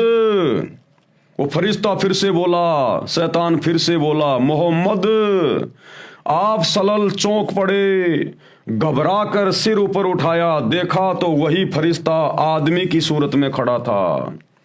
वह पुकार कर कह रहा था, मोहम्मद तुम अल्लाह के रसूल हो और मैं जिब्रील हूं। अब वो अल्लाह कौन था? वो शैतान था, शैतान। पेज नंबर 71 ध्यान से पढ़िए। आप सलल की घबराहट और बढ़ी। अरे बताओ, अरे ये बात मालूम होने के बाद कि तुम अल्लाह के रसूल हो, ये तो खुशी होनी चाहिए। आज पूरा मुसलमान समाज ये कहकर कि हमारे नबी हजरत मोहम्मद अल्लाह के रसूल थे, पैगंबर थे, बड़ी खुशी खुशी बातें बोलते हैं। तुम्हारा पैगंबर तो ये बातें सुन के डर गया था, वो तो घबरा गया था बेचारा, पसीने से थर थर हो रहा था, डर के मारे रोंगटे खड़े हो गए। बताओ, रोंगटे भी खड़े हो गए हजरत मोहम्मद के, इतना डर गया। भय से कदम रुक गए, कभी दाई तरफ देखते कभी बाई तरफ कि ये सूरत आंखों से ओझल हो। हजरत मोहम्मद सोच रहा था कि ये सूरत मेरी आंखों से दूर हट जाए। और बताओ, भगवान को या भगवान के किसी फरिश्ते को ये कहा जाता है कि मेरी आंखों से दूर हो जा, मैं डर रहा हूं, मैं तो मर जाऊंगा, बस दूर हो जा मेरी आंखों से। तो कौन हो सकता हो? विचार करो मुसलमान भाइयों। ये मुल्ला मौलवी तुम्हारे को हकीकत नहीं बताएंगे, सच्चाई नहीं बताएंगे जो तुम्हारे धर्म की पुस्तकों में हजरत मोहम्मद जी की जीवनी में लिखी हुई है। लेकिन जिधर देखते वही दिखाई देता, जिधर मुंह करते वही मौजूद होता। आगे बढ़े या पीछे हटें, नजरें नीची करें या ऊपर उठाएं, हर तरफ और हर जगह वही फरिश्ता दिखाई देता। देर, बहुत देर हो गई। आप सल्लल्लाहु इसी प्रकार थर थर कांपते रहे और ना जाने क्या क्या सोचते रहे, यानी मन में भय, डर। उधर बीवी खजीदा ने गुफा में आप सल्लल्लाहु के पास आदमी भेजा। आप सल्लल्लाहु वहां ना मिले, रिश्तेदारों के यहां दिखवाया, वहां भी ना थे, यहां वहां आदमी दौड़ाया, लेकिन न मिलना था और ना मिले। फरिश्ता चला गया। आप सल्लल्लाहु यानी हजरत मोहम्मद खजीदा के पास आए और देखो क्या हाल हो गया बेचारे का। भय से कांपते हुए और पसीने में नहाते हुए आते ही फरमाया, मुझे कुछ उड़ा दो, कुछ उड़ा दो। वो कहते ना, ये बेचारे के जाडा चढ़ गया, जाडा, सर्दी चढ़ गई हजरत मोहम्मद के, इतना भयभीत हो गया तुम्हारे अल्लाह को देख के, शैतान को देख के, शैतान के फरिश्ते को देख के। वो शैतान तो किसी के सामने आता ही नहीं है, उसके द्वारा भेजे गए उस फरिश्ते को देख कर भी इतना भयभीत हो गया। तो सोचो, जिस दिन मुसलमानों तुम अपने उस डुप्लीकेट अल्लाह के दर्शन कर लोगे, शैतान के काल के, तुम्हारा कलेजा निकल के आ जाएगा बाहर। गीता जी का ज्ञान श्री कृष्ण में प्रवेश करके इसी ने दिया था, और बाद में जब इसने श्री कृष्ण जी के शरीर से बाहर निकलकर अपना ओरिजिनल रूप दिखाया गीता जी में, विराट रूप, तो अर्जुन जैसे योद्धा की भी पिंडियां कांपने लग गई, जैसे हजरत मोहम्मद की कांप रही थी। और अर्जुन ने कहा कि भगवान अपनी लीला को समेट लो, हे हजार हाथों वाले, हे सहस्त्राबाहु, अपनी लीला को समेटो और अपने उसी चतुर्भुज रूप में दर्शन दो, मेरा कलेजा फटा जा रहा है। वो वही शैतान था, वही खाड़ था जिसने अपना फरिश्ता हजरत मोहम्मद के पास में भेजा था। अरे अल्लाह, भगवान, परमात्मा, जिसका नाम सुनते ही आत्मा को ठंडक होती है, हम तो तरसते हैं उसके दर्शन के लिए। और भगवान अगर किसी को मिल जाए तो यह हालत हुआ करती है क्या? ये तो जैसे कोई भूत प्रेत मिल जाए, कोई जंगली जानवर मिल जाए, कोई शेर भेड़िया सामने आ जाए, तब आदमी की हालत हुआ करती है ऐसी, जैसे हजरत मोहम्मद जी की हो गई थी। तो वो अल्लाह नहीं था मुसलमान भाइयों, शैतान था, शैतान। फिर क्यों इबादत कर रहे हो तुम? अरे उसी अल्लाह के पास जाने के लिए तो इबादत कर रहे हो। अरे उसी जन्नत में जाने के लिए तो तुम इबादत कर रहे हो जहां हमारा अल्लाह मिलेगा। क्या करोगे उस अल्लाह को देख के? तुम्हारा कलेजा फट जाएगा जब तुम्हारे नबी की हालत हो गई। तुरंत बीवी खदीजा ने चादर उड़ा दी। आप सल्लल्लाहु की ये हालत देखकर वे बहुत घबरा गई। अब सोचो, जिसकी पत्नी भी अपने पति की हालत देख के इतनी घबरा गई हो, तो सोचो उस समय तुम्हारी नबी की क्या हालत हो गई होगी उस शैतान को देख के, जिब्राइल को देख के। दिल में तरह तरह के अंदेशे उमड़ने लगे। क्या आपकी तबीयत खराब हो गई? क्या आपको जाड़ा बुखार आ गया है? क्या कोई मुसीबत आ पड़ी? वो बीबी खदीजा पूछ रही है। जब मन कुछ शांत हुआ, भय कुछ दूर हुआ, शरीर की कप कपी में कमी हुई, तो बीवी खदीजा ने पूछा, आप थे कहां और आपको हुआ क्या? आप सल्लल्लाहु ने उनकी तरफ देखा। ऐसा महसूस हो रहा था जैसे आप बेबस होकर रह गए, मानो मुसीबतों का पहाड़ टूट पड़ा हो। बताओ, मुसीबतों का पहाड़। अरे अगर अल्लाह किसी को मिलेगा तो मुसीबतों का पहाड़ टूटेगा या फिर खुशी की कोई सीमा नहीं रहेगी? अरे अल्लाह, भगवान तो अपने भगत के ऊपर आने वाले मुसीबतों के पहाड़ को टालता है, और यहां तुम्हारे हजरत मोहम्मद के ऊपर तुम्हारे अल्लाह ने मुसीबतों का पहाड़ तोड़ दिया। ये तो उल्टा हो गया, बिल्कुल उल्टा काम शैतान करता है। मानो मुसीबतों का पहाड़ टूट पड़ा हो। बताओ फिर क्या करोगे भक्ति करके, क्या करोगे इबादत करके उस अल्लाह की? क्यों मस्जिदों में धक्के खा रहे हो, मजारों पे धक्के खा रहे हो? जब उसकी भक्ति करने से, आमना सामना होने से मुसीबतों का पहाड़ टूटता है, तो क्यों ऐसी बेवकूफी कर रहे हो फिर तुम भक्ति करके? जब तुम्हारे नबी के ऊपर मुसीबतों का पहाड़ टूट गया तो तुम्हारा क्या हाल होगा? खदीजा, मैं तुम्हें क्या बताऊं कि मुझे क्या हुआ? फिर जो कुछ देखा था वह बयान किया। बीबी खदीजा थी बहुत समझदार। ये बातें सुनकर जरा भी न घबराई। उन्होंने आप सल्लल्लाहु को बहुत ही इज्जत की नजर से देखा। उनके चेहरे पर यकीन और इत्मीनान की मुस्कुराहट थी। फिर आप सल्लल्लाहु को इत्मीनान दिलाया। बोली, चचा के लाडले, खुश हो जाइए और जो कह रहे हैं करते रहिए। यानी वो शैतान जो तुझे कह रहा है ना, वैसा ही करता रहे। तो भाई और बहनों, ये पूरी राम कहानी आप लोगों की आंखों के सामने है कि किस प्रकार से डरा धमका के उस अल्लाह के आदेश से, डुप्लीकेट अल्लाह के आदेश से, शैतान के आदेश से, और जिब्राइल नाम के फरिश्ते ने उस अनपढ़ हजरत मोहम्मद को डरा धमका के, भींच भींच के और जबरदस्ती ये कुरान का ज्ञान उनके दिमाग में डाला। तो ये अल्लाह के कर्म नहीं होते। अगर अल्लाह के कर्म देखने हैं, अल्लाह की शक्ति, उसकी रहमत देखनी है, आदरणीय गरीबदास जी की जीवनी पढ़ लेना, आदरणीय दादू जी की जीवनी पढ़ लेना। दादू जी को भी वही कबीर अल्लाह जब ये 7 साल की उम्र में थे उनको मिले थे आकर, और ऐसे उनकी आत्मा को अपने लोक में ले गए, सब कुछ दिखाया और उनको दिव्य दृष्टि दे दी, पूरा का पूरा ज्ञान उनके अंतःकरण में डाल दिया। जैसे दादू जी वापस अपने शरीर में आए 3 दिन बाद, पूरा का पूरा ज्ञान ऐसे वाणियों में, दोहों में बोलने लग गए। दादू नाम कबीर की, जय कोई ले वह ओट हैं, और उसको कबूल लागे नहीं काल बजर की चोट। जो कबीर जी का नाम ले लेगा, उसकी भक्ति करेगा, उसको इस काल की, शैतान की कभी चोट नहीं पड़ेगी। और हजरत मोहम्मद को शैतान अपने फरिश्ते के माध्यम से भींच भींच के, डरा डरा के और जबरदस्ती ज्ञान दे रहा है। तो ये शैतान के कर्म हैं, शैतान के कर्म। ये पेज नंबर 72 है भाई और बहनों। ये थोड़ी देर बाद आपको दिखाएंगे, ये दूसरे मैटर से संबंधित है। अब हम वापस चलते हैं वहीं पर। मुसलमान नहीं समझे ज्ञान कुरान, गुरुदेव भगवान क्या बता रहे हैं।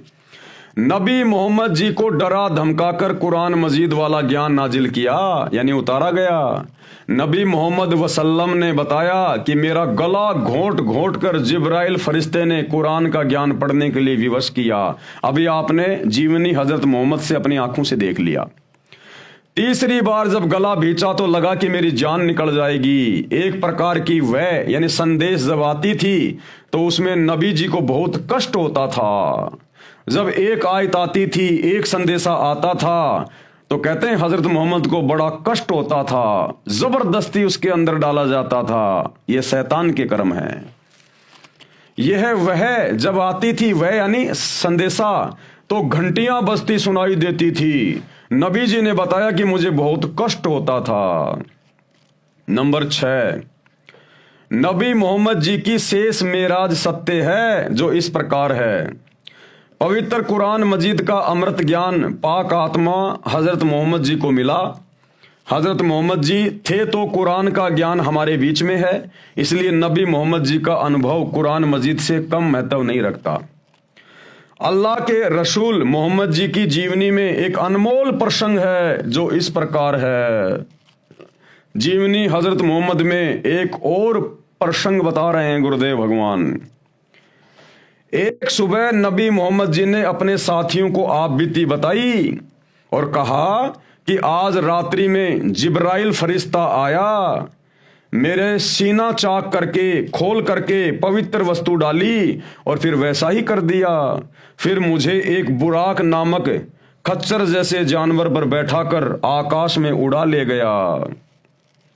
प्रथम आसमान पर जन्नत यानी स्वर्ग में ले गया।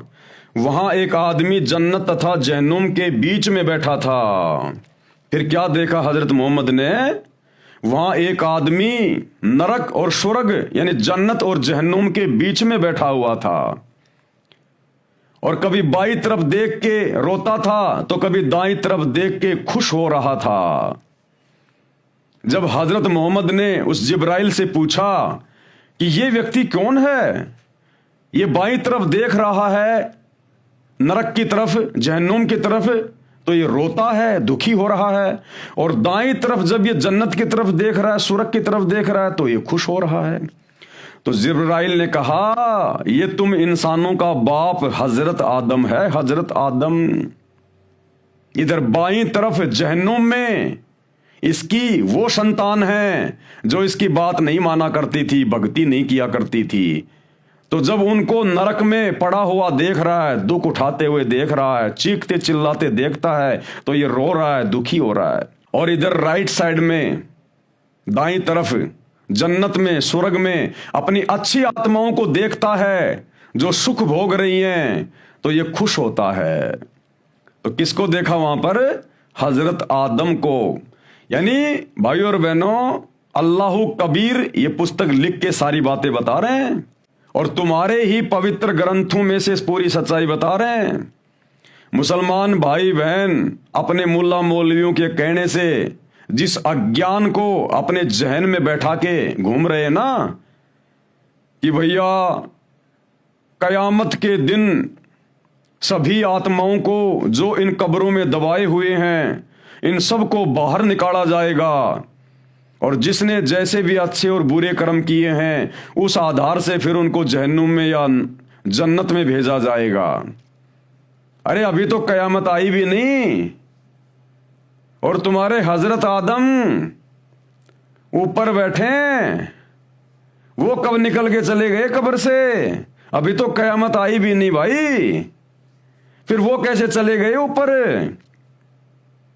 और खुद तुम्हारे हजरत मोहम्मद जी कह रहे हैं, अपनी आंखों से देख के आए हैं। तो मुसलमान समाज के भाइयों, तुम किसकी बात को ज्यादा सत्य मानोगे? अपने मुल्ला मौलवियों की बातों को या अपने नबी हजरत की बातों को? तुम्हारे मुल्ला मौलवी कहते हैं कि हमारे जितने भी पैगंबर हैं, जितने भी मुसलमान हैं जो कब्रों में दबे पड़े हैं, जब कयामत का दिन आएगा सबको निकाला जाएगा। जिसने अच्छे कर्म किए हैं वो जन्नत में जाएगा और जिसने बुरे कर्म किए हैं वो जहन्नुम में जाएगा।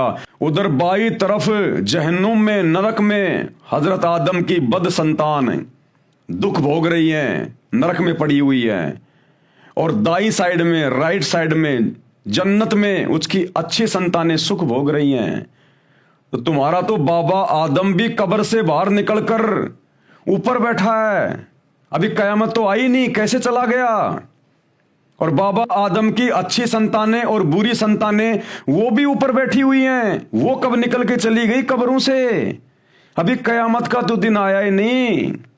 खुद तुम्हारे नबी कह रहे हैं, अपनी आंखों से देखा हुआ हाल बयान कर रहे हैं। तो मुसलमानों तुम किसकी मानोगे, इन मुल्ला मौलवियों की या फिर अपने नबी की? तो भाई और बहनों विचार कर लेना इन बातों पे। ये मनमाना आचरण है जो तुम लोगों को मुल्ला मौलवियों के द्वारा पढ़ा दिया गया है।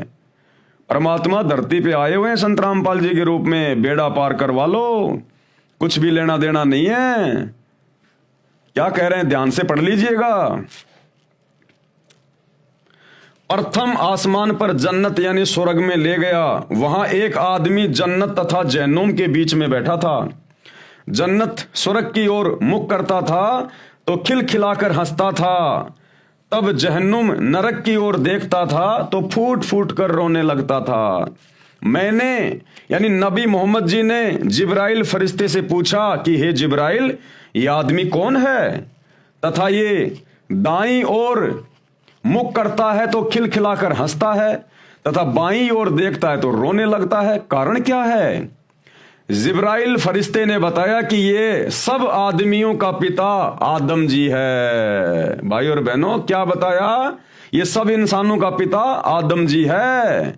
बाईं ओर दोजख यानी नरक है, नरक में इसके बुरे कर्म करने वाली संतान है, वह नरक में कष्ट भोग रही है। अरे हजरत जी की बुरी संतानें कब पहुंच गई? वो तो कयामत के दिन जानी थी ना, वो कब्रों से निकल के कब उड़ के चले गए। जो अल्लाह के बताए भक्ति मार्ग पर नहीं चली उसे दुखी देखकर रोता है तथा दाईं ओर जन्नत है, उसमें इनकी वह संतान है जिसने अल्लाह के आदेश अनुसार इबादत की, जो महासुखी है, उसे देखकर खुशी से हंसता है। हजरत मोहम्मद जी ने आगे बताया कि जब मैं जिब्राइल के साथ बाबा आदम के निकट गया तो उन्होंने कहा कि आओ नेक नबी, नेक बेटे, ये कहकर मुझे सीने से लगाया। हजरत आदम जी ने हजरत मोहम्मद जी को अपने सीने से भी लगाया। अभी आपको जीवनी हजरत मोहम्मद से दिखाएंगे, जीवनी हजरत मोहम्मद से। अरे फिर तो यकीन करोगे, क्या अपने नबी की आंखों देखी बात भी नहीं मानोगे मुसलमानों? फिर तुम काहे सच्चे खुदा की सच्ची इबादत कर रहे हो, जो अपने नबी की बात नहीं मान रहा और इन मुल्ला मौलवियों की झूठी बातों के ऊपर पूरा ध्यान लगा के बैठे हो? देखिएगा ये का ये प्रकरण ऐसा का ऐसा। वही पवित्र पुस्तक जीवनी हजरत मोहम्मद जो अभी आपको दिखाई गई थी, ये जीवनी हजरत मोहम्मद, इसका पेज नंबर 72, इस पर क्या लिखा हुआ है आपकी आंखों के सामने है। वहां कुदरत के जो जलवे देखे थे उनको भी बयान किया। आप सल्लल्लाहु ने फरमाया कि इस तरह हजरत जिब्रील अलैहि मुझे पहले आकाश पर ले गए। कौन कह रहा है? हजरत मोहम्मद, कि वो जो जिब्रील नाम का फरिश्ता था मुझे पहले आकाश पर ले गया, यानी जन्नत में ले गया, स्वर्ग में। वहां इंसानों के बाप हजरत आदम अलैहि मिले। देखो भाई, अपने नबी की तो बात मान लो कम से कम। आपके नबी हजरत मोहम्मद कह रहे हैं कि मुझे वहां कौन मिले? वहां इंसानों के बाप हजरत आदम अलैहि मिले। उनका हाल ये था कि जब दाईं ओर देखते थे तो खिल उठते और हंसने लगते, और बाईं ओर देखते तो मारे गम के आंसू भर लाते। यानी तुम्हारा हजरत आदम भी सुखी नहीं है। जिस जन्नत में जाने की तुम भक्ति कर रहे हो ना, अरे उस जन्नत में तुम्हारा हजरत आदम भी सुखी नहीं है। अरे तुम कहां से सुखी हो जाओगे? वो भी कभी रो रहा है, कभी दुखी हो रहा है, कभी हंस रहा है। तो जिस जन्नत में तुम्हारा, जिसे तुम अपना प्रथम नबी मानते हो, हजरत आदम, वो भी सुखी नहीं है। सुख का स्थान एक ही है, सतलोक सचखंड। मन तू चल रहे सुख के सागर, जहां शब्द सिंधु रत्नागर। चार मुक्ति जहां चंपी करती माया हो रही दासी, और दास गरीब अभय पद पर से वो मिले राम अविनाशी। वो सच्चा खुदा इबादई कबीरा, सुप्रीम गॉड अल्लाह कबीर।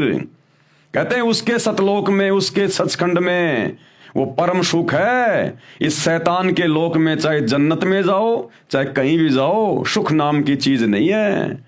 तो हजरत आदम खुद बेचारा दुखी, महादुखी, जन्नत में बैठ के भी रो रहा है, दुखी हो रहा है। तो बताओ तुम क्या करोगे उस जन्नत में जाके? तो क्या देखा उन्होंने? उनका ये हाल था कि जब दाईं ओर देखते तो खिल उठते और हंसने लगते, और बाईं ओर देखते तो मारे गम के यानी दुख के आंसू भर लाते। क्योंकि दाईं ओर उनकी नेक संतान औलाद के कर्म थे, और बाईं ओर बुरी औलाद के कर्म थे। हजरत आदम अलैहि ने आप सलल को देखा तो बोले, तुम्हारा आना मुबारक ए नेक नबी, ए नेक बेटे। आप सल्लल्लाहु ने पूछा, अब हजरत मोहम्मद जी ने पूछा, क्योंकि हजरत मोहम्मद जी को क्या पता कि ये कौन इंसान है, उन्होंने कभी उनकी शक्ल तो देखी नहीं थी।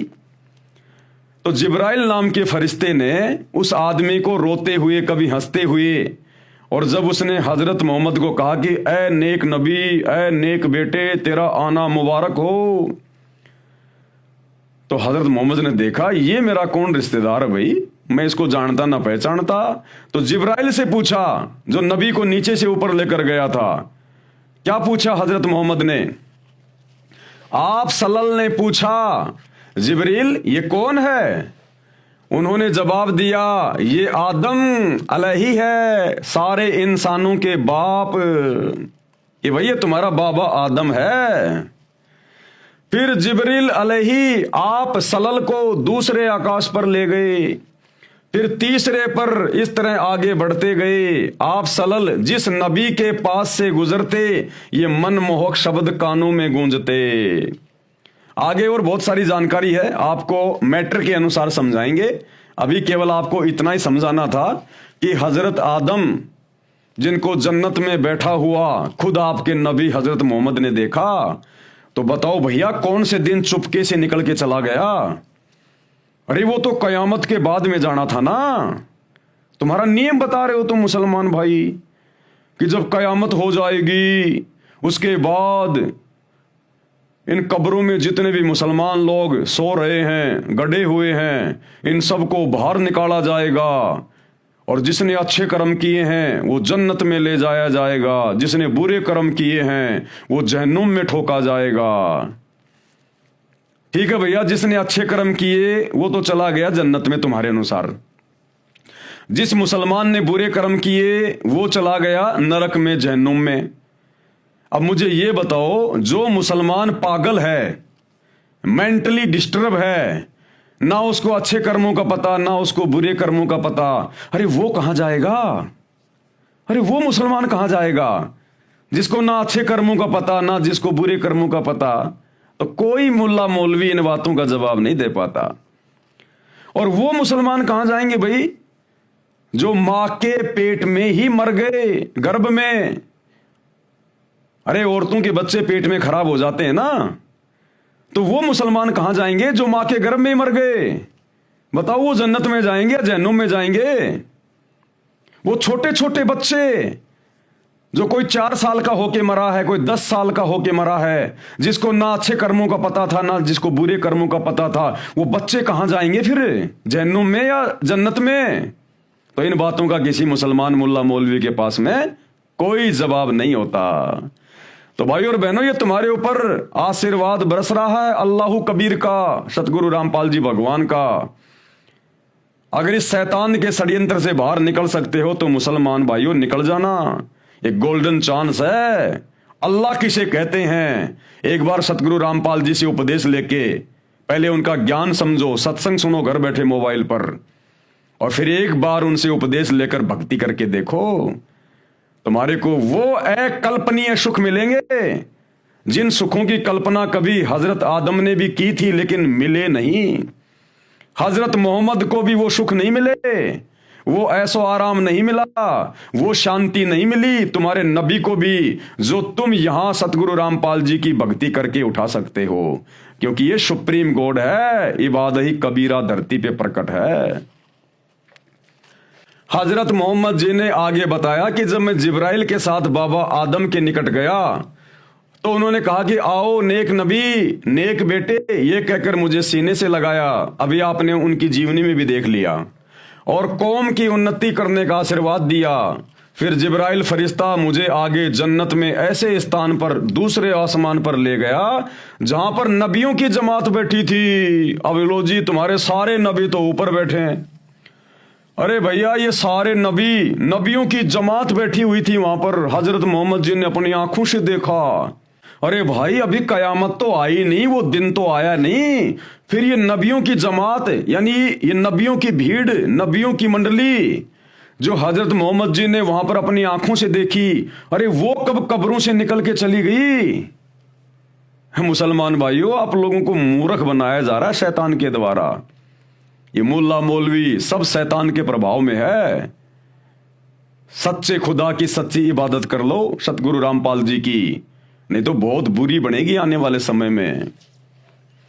जहां पर नबियों की जमात बैठी थी, हजरत दाऊद जी, अब कौन कौन से नबी बैठे थे वहां? हजरत दाऊद जी, हजरत मूसा जी, हजरत ईसा आदि 1,80,000 नबी वहां उपस्थित थे। उन्होंने मुझे विशेष सम्मान दिया, मैंने उन सबको नमाज अदा करवाई। इसके पश्चात जिब्राइल ने मुझे ऊपर जाने को कहा और जिब्राइल तथा बुराक दोनों वहीं रह गए। यानी उस शैतान की शक्ति से हजरत मोहम्मद अकेला ऊपर चला गया तथा वो जिब्राइल नाम का फरिश्ता और वो बुराक, वो खच्चर जैसा जानवर जिस पर बैठा कर हजरत मोहम्मद को ऊपर लेकर गया था, वो वहीं रह गए और शैतान ने केवल हजरत मोहम्मद को अपनी शक्ति से ऊपर बुला लिया। मैं अकेला, कौन? नबी मोहम्मद जी आगे गया, सीढ़ियां चढ़ी, तब पर्दे के पीछे से आवाज आई। अरे पर्दे के पीछे से आवाज देने की क्या जरूरत थी मेरा भाई? अगर तू अल्लाह था जहां हजरत मोहम्मद गया था और जिसने नमाज का आदेश दिया था, अगर वही सुप्रीम गॉड है, अल्लाहु अकबर अल्लाहु कबीर है, अरे तो पर्दे के पीछे से आवाज देने की क्या जरूरत थी?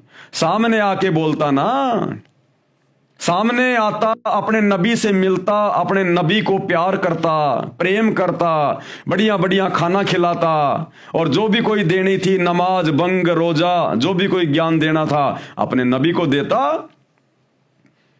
आप आदरणीय गरीबदास जी की जीवनी पढ़िए, आदरणीय धर्मदास जी की जीवनी पढ़िए, आदरणीय सिख धर्म के प्रवर्तक श्री नानक जी की जीवनी पढ़िए, दादू पंथ के प्रवर्तक आदरणीय दादू जी की जीवनी पढ़िए, संत गीसा दास जी की जीवनी पढ़िए।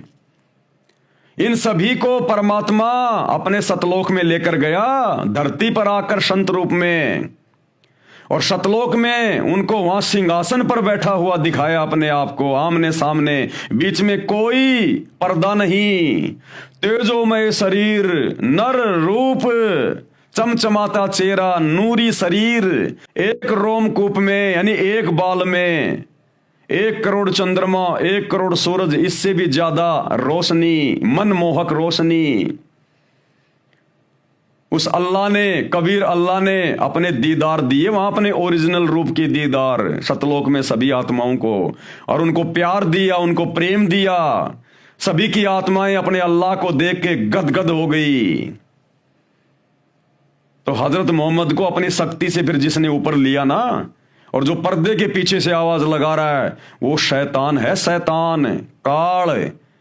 जब आप सृष्टि रचना पढ़ेंगे सतगुरु रामपाल जी के कर कमल से लिखी हुई या उनके मुख कमल से बोली हुई उनके सत्संगों में, तब आपकी आंखें खुलेंगी। ये शैतान क्यों किसी के सामने नहीं आता? इसने सौगंध खा रखी है कि ये मेरा घटिया अटल नियम है, मैं किसी को अपने ओरिजिनल रूप में दर्शन नहीं दूंगा।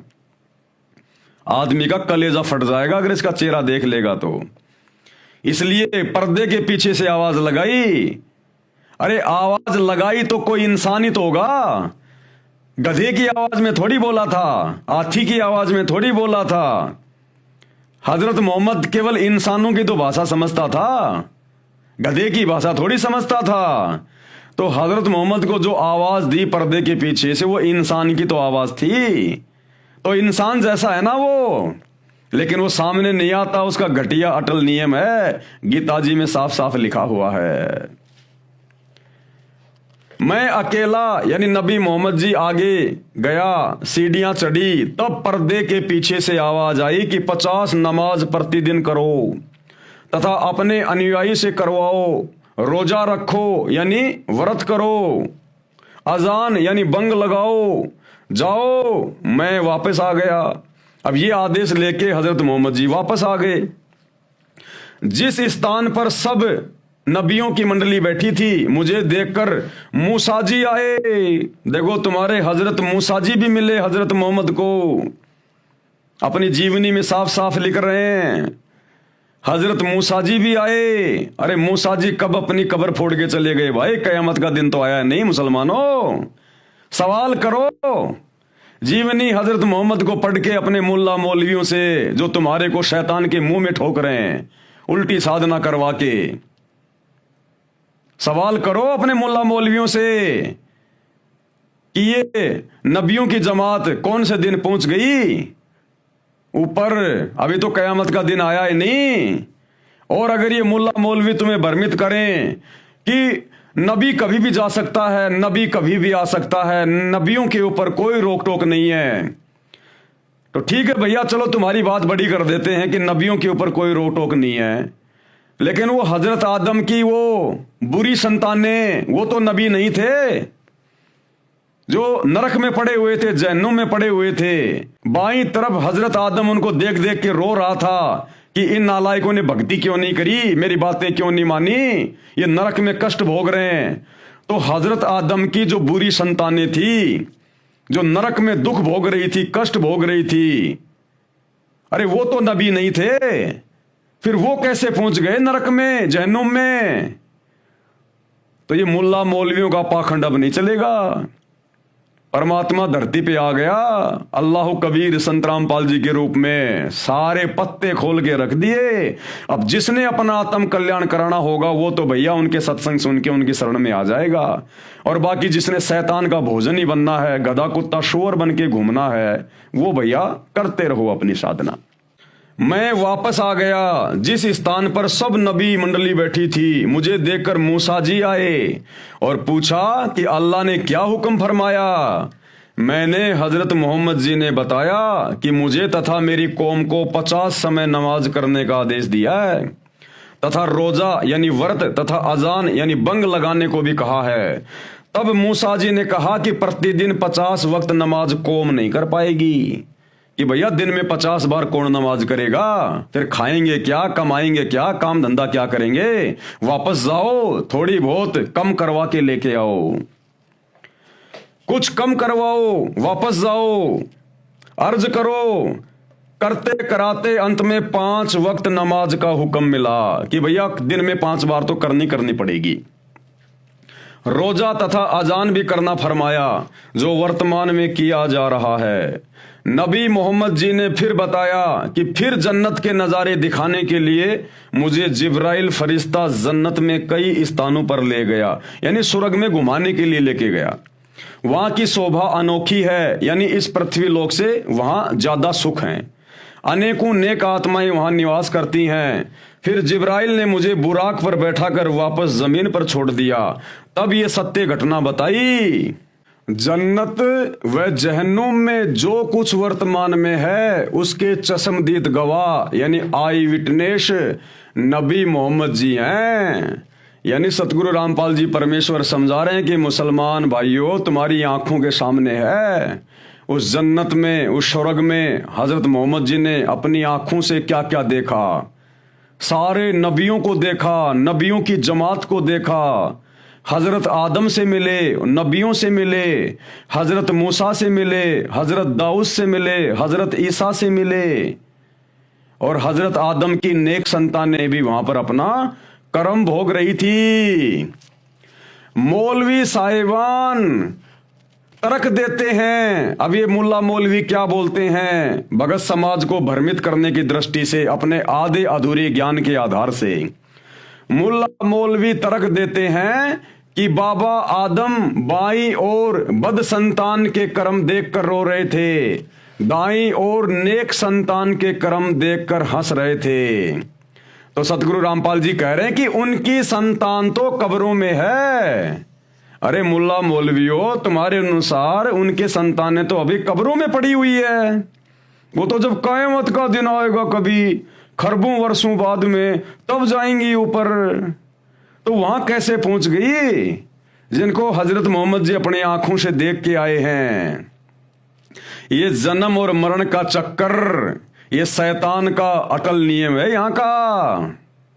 ये जन्मना मरना, जन्मना मरना, ये इसका अटल नियम है यहाँ का। जब तक आप सच्चे दरवेश, सच्चे सतगुरु अल्लाहु कबीर सतगुरु रामपाल जी की शरण में आकर उनकी भक्ति नहीं करेंगे, तब तक ये जन्म मरण का चक्कर नहीं मिटेगा, चाहे हिंदू हो चाहे मुसलमान हो। ये अल्लाहु कबीर ने नहीं बनाए हिंदू मुसलमान, ये शैतान का सारा जाल है, षड्यंत्र अपने भोजन के लिए। तो सतगुरु रामपाल जी समझा रहे हैं कि उनकी संतानें तो मुल्ला मौलवियों कब्रों में है। अरे ऊपर क्या देखा फिर, हजरत आदम को दीवारों की तरफ देख कर रो रहे थे क्या?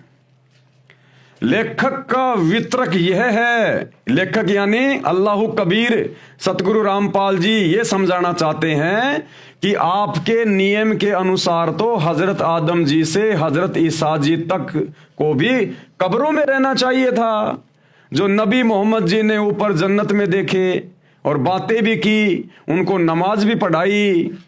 आदम जी क्या अच्छे बुरे कर्म दीवारों पर देखकर हंस और रो रहे थे? अरे हजरत आदम जी जो बाईं ओर देखकर रो रहे थे, दाईं ओर देखकर हंस रहे थे, वो दीवारों को देख के रो और हंस रहे थे क्या? वहां उनकी अच्छी और बुरी संतानें तो पड़ी हुई थी। तो बुरी और अच्छी संतानें कैसे कब्रों से निकल के चली गई कयामत से पहले? ये तुम्हारी अपनी मनमानी थ्योरी है, तुम्हारे अपने धर्मशास्त्र तो मुल्ला मौलवियों की गलत थ्योरी को कैंसिल कर रहे हैं, कैंसिल। आदम जी क्या अच्छे बुरे कर्म दीवारों पर देखकर हंस और रो रहे थे? उनके दाईं ओर स्वर्ग था तथा बाईं ओर नरक था। उनके संतान भी जहन्नुम तथा जन्नत में थी, नरक और स्वर्ग में। अन्य प्रमाण और सबूत दे रहे हैं सतगुरु रामपाल जी। आसमान की यात्रा के बाद हजरत मोहम्मद से उसके चाचा ने पूछा कि तेरा दादा भी देखा? जब जिब्राइल फरिश्ता हजरत मोहम्मद जी को वापस जमीन पर छोड़कर चला गया, तब हजरत मोहम्मद जी के चाचा ने पूछा, जब हजरत मोहम्मद जी ने पूरी बात बताई ना, मैं ऐसे ऐसे ऊपर गया था, मैंने सब कुछ देखा है, सारे नबियों को देखा है, उनको मैंने नमाज पढ़ाई। तो बाकी मुसलमान समाज तो उनका मजाक उड़ाया करता था, उस समय उनका विरोध किया करता था कि तू ही है एकमात्र जो तेरे को ऊपर लेके गए, तेरे को सब कुछ दिखाया, तू डींग मार रहा है, पाखंड कर रहा है, झूठ बोल रहा है। मोहम्मद जी का बहुत ज्यादा विरोध होता था उन्हीं के समाज के लोगों के द्वारा। तो जब ये सारी बातें नबी मोहम्मद ने अपने चाचा को बताई, तो उनके चाचा ने कहा कि आपने अपने दादा को भी देखा है क्या? ए नबी, आपने वहां अपने दादा को भी देखा क्या, जन्नत में, स्वर्ग में? तो नबी हजरत ने कहा कि हाँ, मैंने उनको देखा, लेकिन वो जन्नत में नहीं था, वो तो नरक में था, जहन्नुम में।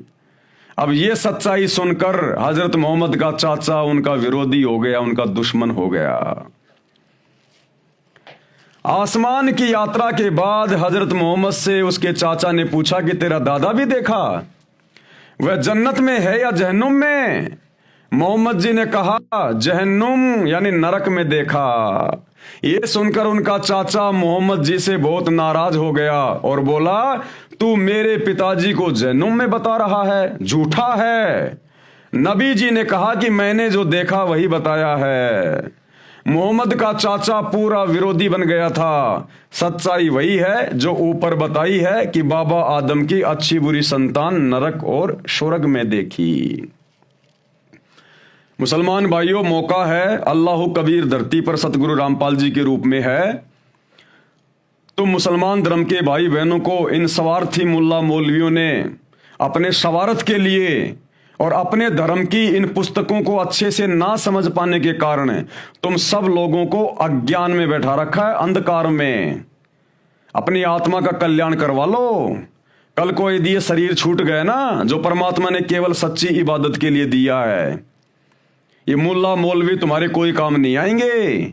ये शैतान भून भून के खाएगा तपतशिला पे और फिर ये नरक में ठोकेगा, जैसे हजरत मोहम्मद जी का दादा नरक में पड़ा हुआ था। बाबा आदम की बुरी संतानें नरक में पड़ी हुई थी।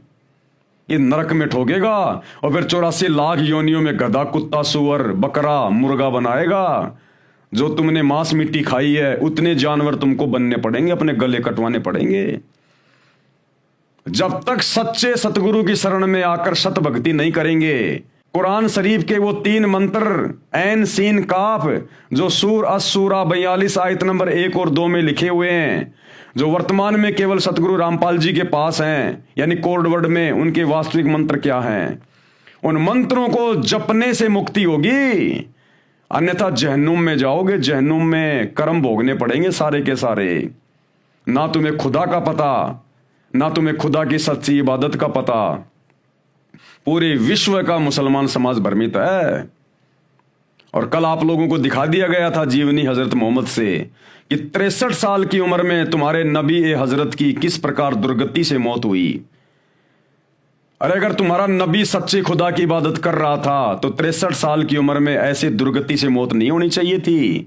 क्या भगवान की सच्ची इबादत करने वाले को अंत समय में इतनी भी रात नहीं मिलेगी? बेचारा हाय हाय करता हुआ मरा, हाय हाय करता हुआ। हजरत मोहम्मद जी के 3 बेटे उनकी आंखों के सामने मर गए। क्या सच्चे खुदा की सच्ची इबादत करने वाले के ऊपर ऐसे दुखों का पहाड़ टूट सकता है क्या? अरे सच्चे खुदा की सच्ची इबादत तो यदि आपके भाग्य में मौत है उसको भी टाल देगी। तो वो अल्लाह आज धरती पर सतगुरु रामपाल जी के रूप में प्रकट है, जो तुम्हारे भाग्य में लिखे हुए दुखों के पहाड़ों को बिल्कुल नष्ट कर देगा। सबकी जेब में मोबाइल है, उसी अल्लाह के रहमो करम से यूट्यूब पर सतगुरु रामपाल जी के सत्संग सुनना शुरू कर दीजिएगा। और बात समझ में आ जाए तो भैया थोड़े बहुत दिनों की बात है, युग परिवर्तन का दौर चल रहा है, 2028 निर्धारित है। और आप देख रहे होंगे वर्तमान में किस प्रकार से देश विदेश में प्राकृतिक आपदाओं का दौर शुरू हो चुका है, भूकंप वगैरह। और हमारे भारत देश में भी किस प्रकार से हिंदू मुस्लिम होने की पूरी पूरी तैयारी हो रही है। घर से बाहर निकलना मुश्किल हो जाएगा। ये तुम्हारे मुल्ला मौलवी, तुम्हारे पीर पैगंबर, देवी देवता कोई काम नहीं आएंगे। सच्चे खुदा की सच्ची इबादत काम आएगी। और सच्चे खुदा से पूरा मुसलमान समाज मुंह मोड़ के बैठा हुआ है। तो भाई इस पाखंड से बाहर निकलो, मुल्ला मौलवियों के अज्ञान से बाहर निकलो। परमात्मा धरती पे आया हुआ है, पहचान करो, सत्संग सुनो, तभी पहचान हो पाएगी। बिना किसी के सत्संग सुने, उनके विचार सुने आप क्या निर्णय करोगे क्या सही है और क्या गलत है? तो भाई और बहनों, हमारी प्रार्थना है, केवल आपको जगा सकते हैं, संदेशा दे रहे हैं, मानना न मानना आपके अपने बुद्धि विवेक के ऊपर है। तो आज की वीडियो में हम केवल इतना ही लेंगे। कल हम इस पॉइंट पर चलेंगे, जन्म तथा मृत्यु पर विवेचन। यानी मुसलमान धर्म के मुल्ला मौलवी जो अपने धर्म ग्रंथों को ना समझ पाने के कारण पूरे समाज को भ्रमित करके बैठे हैं कि बारंबार जन्म और मृत्यु नहीं होती, बस एक बार ही जन्म मिलता है और मरने के बाद हम तो उनको कब्रों में दफना देते हैं। जब कयामत का दिन आएगा तब उनको कब्रों से अल्लाह के द्वारा बाहर निकाला जाएगा। जिनके अच्छे कर्म होंगे वो स्वर्ग में जाएंगे, जन्नत में जाएंगे। जिनके बुरे कर्म होंगे वो जहन्नुम में, नरक में जाएंगे। तो भैया मांस खाने वाले, मांस काटने वाले, ये अच्छे कर्म है क्या? अरे मांस काटना, मांस खाना ये अच्छा कर्म है क्या? तो इस आधार से तो भाई 99% मुसलमान भाई बहन जहन्नुम में जाएंगे। और जो मुल्ला मौलवियों ने अपनी थ्योरी बिल्कुल फाइनल कर दी है कि बार बार जन्म नहीं लेना पड़ता, भैया जब तक सतगुरु रामपाल जी की शरण में आकर सत भक्ति करके अपना मोक्ष नहीं करवा लोगे, तब तक भैया यहां तो अनिश्चित काल समय के लिए युगों युगों तक आपको इसी प्रकार से जन्म लेने पड़ेंगे। कभी इंसान के तो कभी गधे कुत्ते सुअर के, फिर नरक भोगना। ये प्रोसीजर काल की शैतान की इसी प्रकार से चलती रहेगी। एकमात्र तरीका इस जन्म और मृत्यु के प्रोसीजर से बाहर निकलने का सतगुरु रामपाल जी के पास है। पूरे विश्व में, पूरी सृष्टि में किसी के पास नहीं है। और तो समझा ही सकते हैं, संदेशा ही दे सकते हैं, मानना न मानना आपके अपने संस्कार और बुद्धि विवेक पे निर्भर करता है। तो कल हम इस पॉइंट पे आगे बढ़ेंगे कि मुसलमान धर्म के मुल्ला मौलवियों की ये थ्योरी कि बारंबार जन्म और मृत्यु नहीं होती है, ये कितनी सही है और कितनी गलत है। आप ही के धर्म की पुस्तकों से आयतें दिखा दिखा के, नाम बता बता के आप जियों को प्रमाण दिए जाएंगे। तो आज के वीडियो में केवल इतना ही। कल रात्रि 8 बजे सभी भाई बहन फिर से लाइव जुड़िए। तब तक गुरुदेव भगवान हम सबको आज्ञा दें, इजाजत दें, सद्बुद्धि दें, आशीर्वाद दें। बंदी छोड़ अल्लाह कबीर सतगुरु रामपाल जी भगवान की जय हो।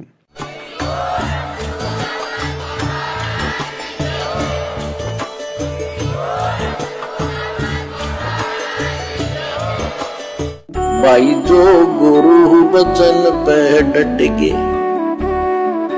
कट गे फंद 84 के, कट गे फंद 84 के, कट गे फंद 84 के।